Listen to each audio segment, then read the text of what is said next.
at 14:23 hours. January 22, 2026. Strait of Hormuz.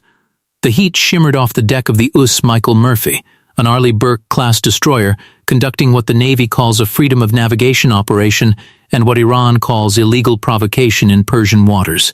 The ship sliced through the strait at 18 knots, radar spinning, sensors active, broadcasting one simple message to Tehran: these waters are international and America sails where it wants. Iran had watched this performance 1,000 times. American warships transiting the strait, helicopters buzzing overhead. The implicit threat that if Tehran tried to close this choke point, the narrow passage where 1/5 of the world's oil flows every single day, the U.S. Navy would reopen it by force.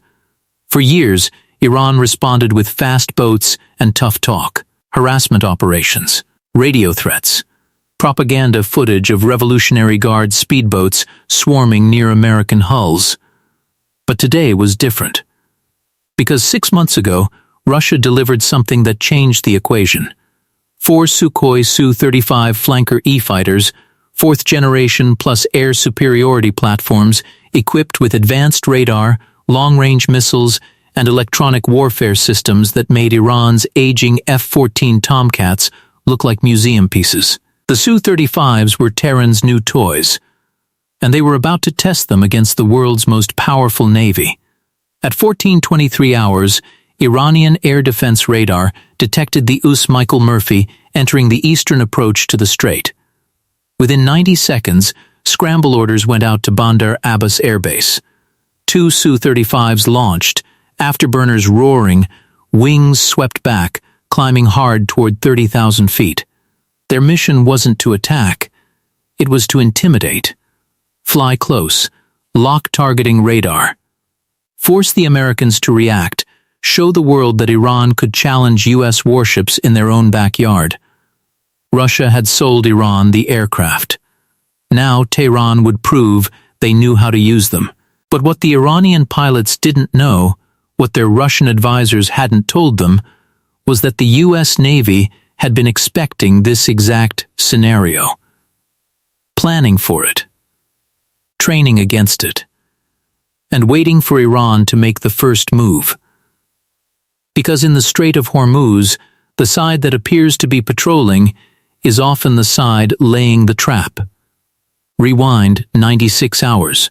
4 days before the Su-35 scramble, U.S. Fifth Fleet intelligence analysts confirmed through signals, intercepts, and satellite imagery that Iran was preparing to operationally deploy its newly acquired Su-35 fighters. The aircraft had been in country for months, but Iranian pilots were still completing conversion training with Russian instructors. Now, intel suggested Tehran was ready to use them. The assessment was clear: Iran would eventually challenge a U.S. Navy patrol to test the Su-35s in a real operational environment, measure American reaction times, and collect intelligence on U.S. electronic warfare capabilities. The Pentagon's response was simple: let them come. But when they do, we respond with something they've never seen before. The Michael Murphy wasn't sailing alone. That was the illusion. To Iranian radar operators monitoring the strait from coastal installations, the destroyer appeared isolated, a lone warship transiting international waters without visible air cover or submarine escort. Standard U.S. Navy arrogance. But 140 miles to the southeast, beyond the range of Iranian coastal radar, the Abraham Lincoln Carrier Strike Group loitered in the Gulf of Oman. 4 Fa-18E Super Hornets were already airborne on combat air patrol, orbiting in a holding pattern waiting. And at 45,000 feet, higher than Iranian radars typically searched, 2 F-35C Lightning II stealth fighters flew in total radio silence, invisible to everything Iran was looking at. The Michael Murphy was bait, the Hornets were the visible deterrent, and the F-35s were the hidden hammer. Iran thought they were testing America. America was about to teach Iran what a real ambush looks like. 14:27 hours. The Su-35s leveled off at 32,000 feet and accelerated toward the strait. Iranian air traffic control transmitted on open frequency, loudly, deliberately, so NATO monitoring stations would hear. American warship. This is Islamic Republic of Iran Air Force. You are operating in proximity to Iranian territorial waters. Iranian fighter aircraft are airborne for air sovereignty enforcement. Maintain your current course and speed. Any deviation will be considered hostile intent. It was theater. Tough talk designed for propaganda broadcasts back home. The Iranian pilots knew the destroyer was in international waters. But the goal wasn't legal accuracy. The goal was to look strong, to show Iranian citizens that their air force could challenge American warships, to prove the Su-35 purchase wasn't just expensive Russian hardware sitting in hangars. Aboard the Michael Murphy, the Combat Information Center lit up with tracking data. 2 fast movers inbound from the northeast, speed 550 knots, altitude 32,000 feet, radar emissions consistent with Su-35 fire control systems. The tactical action officer didn't flinch. This was the scenario they'd drilled for weeks. He keyed the encrypted radio to 5th Fleet Command, contacts confirmed, hostile profile. Requesting authorization for Serpent Protocol. The response came back in seconds. Serpent Protocol authorized. Execute. 14-29 hours. The Iranian Su-35s continued their intercept course. Their pilots felt confident. Modern Russian fighters. Advanced missiles. Electronic warfare pods that could, theoretically, jam American radar. They were flying platforms worth $85 million each, carrying weapons that could engage targets 200 kilometers away. Against a lone destroyer, the math seemed obvious. But what the Iranians didn't realize was that the lone destroyer had just become the center of a sensor network stretching across 300 nautical miles. The Michael Murphy's Spy-6 radar was tracking the Su-35s with resolution so precise it could count rivets on the airframe. That data was being shared in real time via Link 16 to the carrier strike group, the orbiting Super Hornets, and the invisible F-35s above. The Su-35s weren't hunting a destroyer. They were being hunted by an integrated network that had already calculated firing solutions, predicted their flight path 3 minutes into the future, and positioned assets for interception before the Iranian pilots even crossed into the strait. The Iranian lead pilot activated his targeting radar. The tone in his headset confirmed lock.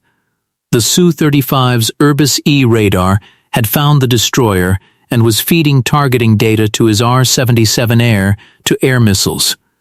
In Russian doctrine, this was the intimidation moment. Show the Americans you can target them. Make them nervous. Force them to back down. It didn't work that way. 14-31 hours. The moment the Su-35's targeting radar went active, every NATO electronic warfare system in the region woke up.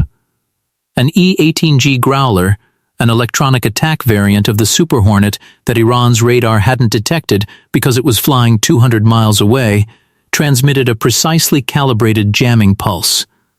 Not broad-spectrum noise. Surgical interference targeting the exact frequency the Su-35's radar operated on. The Iranian pilot's radar display dissolved into static. Target lock vanished. He tried cycling frequencies, resetting the system, switching to backup modes. Nothing worked. His $85 million fighter had just been electronically neutered by an aircraft he couldn't see from a range he didn't think jamming was effective at. His wingman experienced the same failures simultaneously. Both Su-35s were effectively blind. Panic crept into the formation.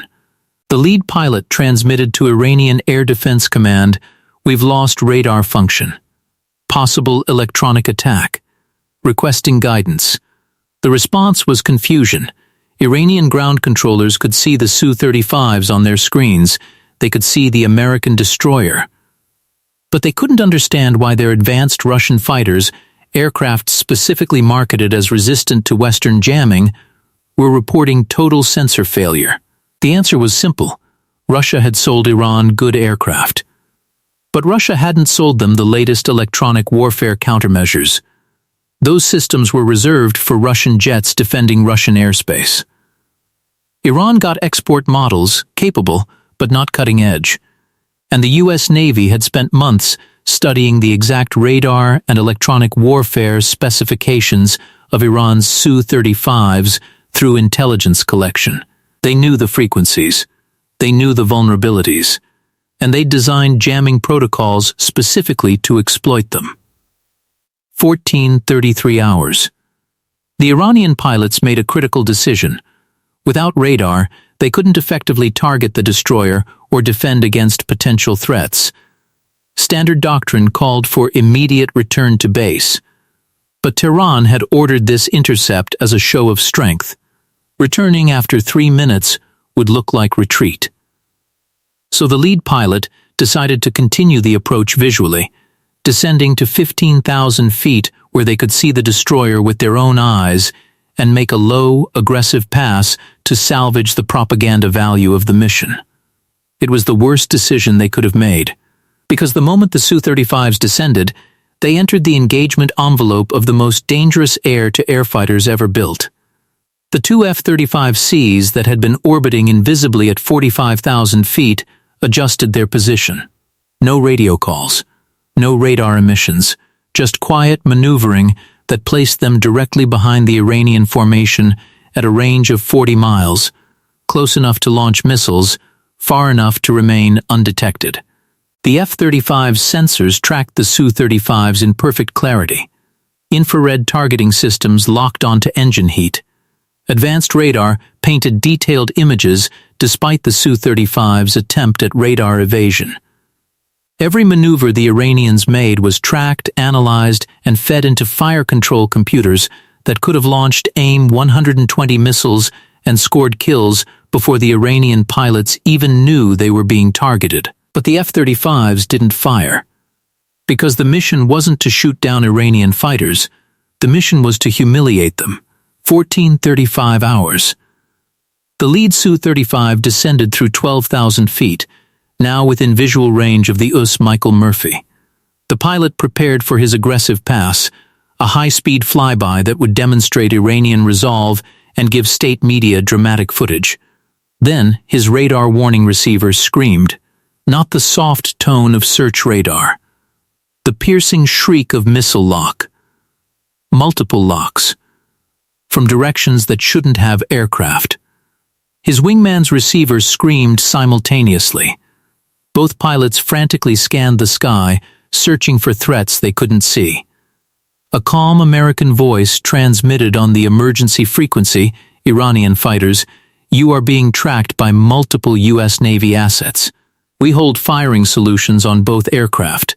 You have 30 seconds to alter course to heading 090 and depart this airspace, or we will interpret your continued approach as hostile action.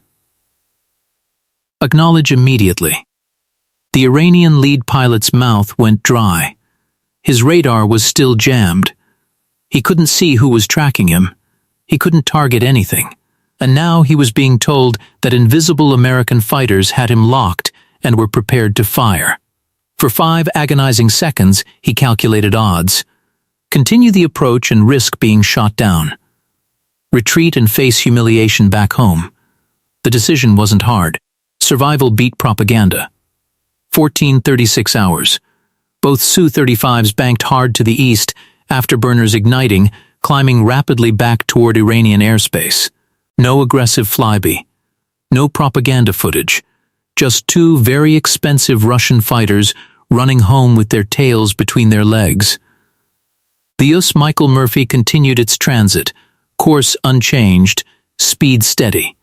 The Super Hornets maintained their patrol orbit, and the F-35s climbed back to altitude, remaining invisible, their presence never officially acknowledged.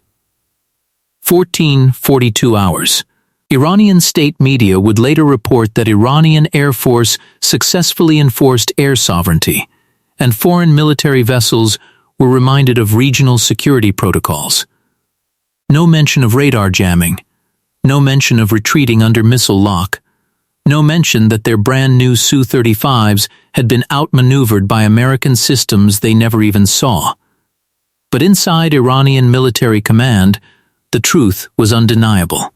The Su-35s, purchased at enormous cost as symbols of renewed Iranian air power, had been electronically blinded, tactically outmaneuvered, and forced to retreat without ever engaging their target. The capability gap between Iran's best and America's standard wasn't narrowing.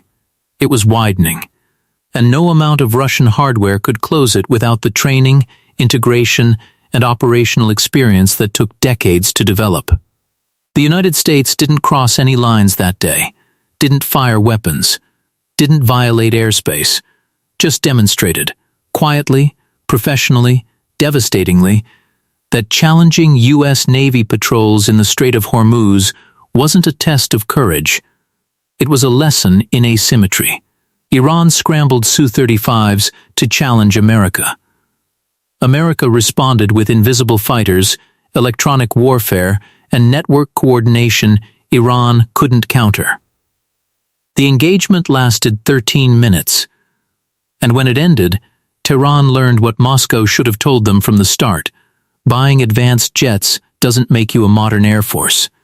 It just makes you a more expensive target. So here's the question. Did Iran's retreat prove restraint or weakness? And does America's dominance in these encounters reduce conflict, or does it encourage adversaries to develop even more dangerous tactics? Drop your analysis below. And if you want breakdowns of modern air combat that news networks won't cover, subscribe, because next time we're covering the stealth drone incident that almost started a war nobody saw coming.